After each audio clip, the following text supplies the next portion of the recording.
Hi friends, ഞാനിന്ന് ഇഞ്ചിക്കറി വയ്ക്കാൻ പോവാണേ. അതിനായിട്ട് ഇഞ്ചി കനം കുറച്ചരിഞ്ഞ്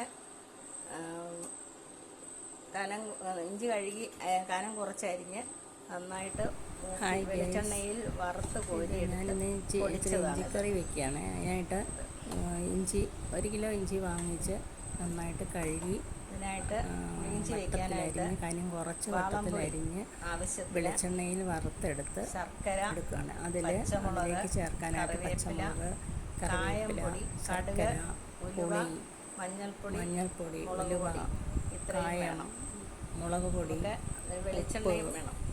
ഇതിലേക്ക് വെളിച്ചെണ്ണ ഒഴിക്കാം. ഇത്രയും ആവശ്യമാണ്. ഇഞ്ചി വറുത്തു പൊടിച്ച് എടുത്തു. ഇതിലേക്ക് വെളിച്ചെണ്ണ ഒഴിക്കാം. പാത്രം അടുപ്പിൽ വെച്ച് വെളിച്ചെണ്ണ ഒഴിച്ച് ഞാൻ 1 കിലോ ഇഞ്ചിയാണ് എടുത്തത്.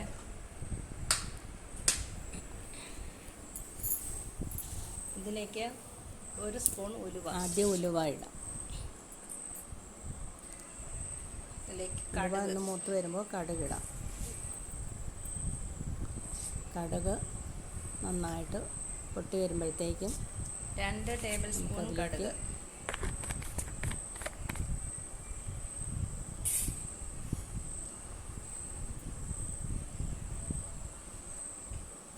കടുക് പൊട്ടി വരുമ്പോൾ മുളകിടുക. മുളക് 2-3 വറ്റൽ മുളക് മതി, ചുവന്ന മുളക്. അത് മുറിച്ച് ചേർക്കുക. അതിനുശേഷം കറിവേപ്പില ഇട്ട് കൊടുക്കുക. ഇതിലേക്ക് കറിവേപ്പില,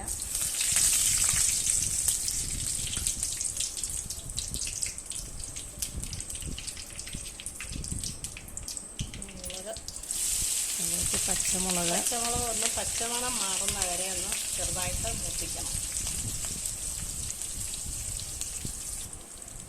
ഇതിന് ഒന്ന് നന്നായി മൂത്ത് വരണം. പച്ചമുളക് ഒരു പച്ചമണം മാറിയൊരു ചെറിയ ചുവപ്പ് കളറാകുന്ന വരെ മുളക് മൂപ്പിച്ചെടുക്കണം.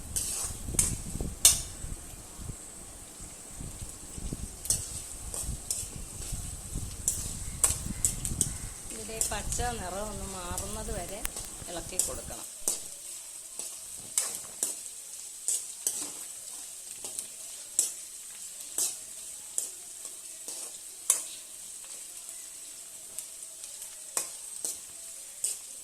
ഇത് 1 കിലോ ഇഞ്ചിക്കുള്ള മുളകാണ്.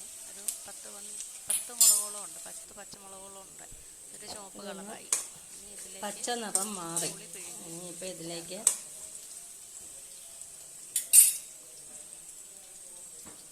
പിഴിഞ്ഞ് വെച്ചിരിക്കുന്ന പുളി, നല്ല തിക്കായിട്ടുള്ളതായിരിക്കണേ, ചേർക്കണം. ഇനി അത് നന്നായിട്ട് തിളച്ച് വരുമ്പോൾ അതിലേക്ക് മഞ്ഞൾപ്പൊടി, മുളക് പൊടി, കായപ്പൊടിയും ചേർത്ത് കൊടുക്കണം. ഇതിലേക്ക് ഇനി ആവശ്യത്തിന് ഉപ്പ് പാകത്തിന്,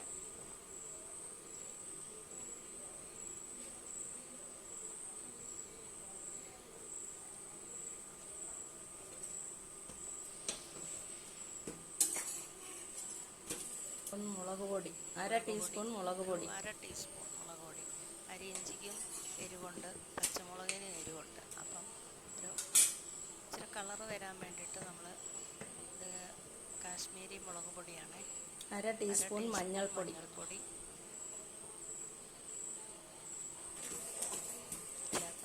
ഇതിനി നന്നായി തിളച്ച് വരണം. തിളച്ചൊന്ന് കുറുകി കഴിയുമ്പോൾ ഇതിലേക്ക് ഇഞ്ചി നമ്മൾ വറുത്ത് പൊടിച്ച് വെച്ചിട്ടുണ്ടല്ലോ, അത് ചേർക്കാം. ഇതിലേക്ക് ഈ ശർക്കരയും ചേർത്ത് കൊടുക്കാം.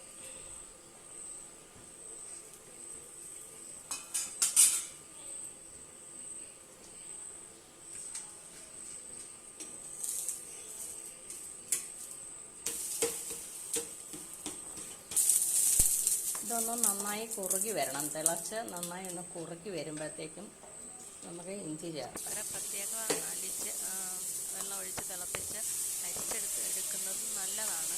പക്ഷേ ഇതിപ്പോൾ ഞാൻ എളുപ്പത്തിന് വേണ്ടിയിട്ട് ഇങ്ങനെ ചെയ്യുന്നതാണ്.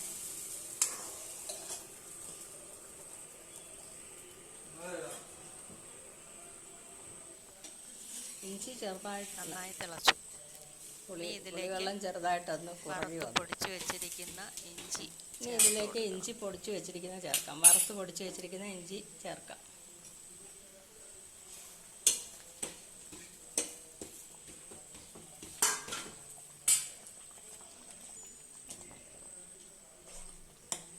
അതൊന്ന് നന്നായി തിളച്ച് കുറുകണം. ചെറുതായിട്ടൊന്ന് കുറുകിയാൽ മതി. ഒത്തിരി കുറുകിക്കഴിഞ്ഞാൽ ഇരുന്ന് ആറിക്കഴിയുമ്പം നന്നായിട്ട് ഇത് കുറുകും. അപ്പോൾ അത് അതിൻ്റെ അനുസരിച്ച് വേണം വാങ്ങാൻ.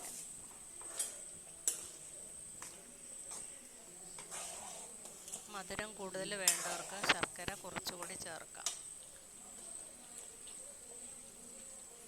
പുളിയാണ് കൂടുതൽ ഇനി വേണ്ടവർക്ക് ഇതിലേക്ക് പുളി കുറച്ച് അതുപോലെ കായം ചേർത്ത് ചേർക്കാം. കൊടുക്കാം.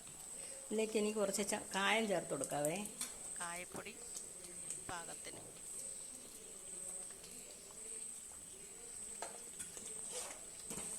ഇനി സ്റ്റൗ ഓഫ് ചെയ്ത് നമുക്കിത് വാങ്ങി വയ്ക്കാം. അങ്ങനെ ഇഞ്ചിക്കറി റെഡി. അങ്ങനെ ഇഞ്ചിക്കറി റെഡി. എല്ലാവരും ഒന്ന് ട്രൈ ചെയ്ത് നോക്കുക. ഒപ്പം ഷെയർ ചെയ്യുക, സബ്സ്ക്രൈബ്